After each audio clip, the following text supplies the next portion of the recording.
In this video, I'm going to show you how to see how many times TikTok video has been shared. Ensure you subscribe and turn on the notification to this channel for lots of educational guides and contents like this. If you love to see how many times a TikTok video has been shared on TikTok, head over to your TikTok, right? So I suggest to use your PC, your MacBook, or your desktop for this, right? Look down, you can see this is the share button. So if you see this is the share link, right? So under this you're going to see a certain number, right? So 2249. So this is basically how many times this particular video has been shared, right?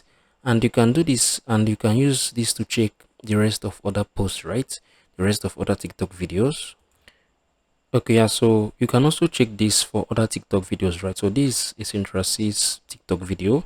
So look down here, you can see this video has been shared by 192, or this video has been shared 192,000 times, right?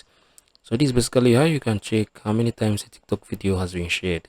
If you find this video helpful, share your thoughts below in the comment section. Thank you guys for watching through. I'll see you on the very next video.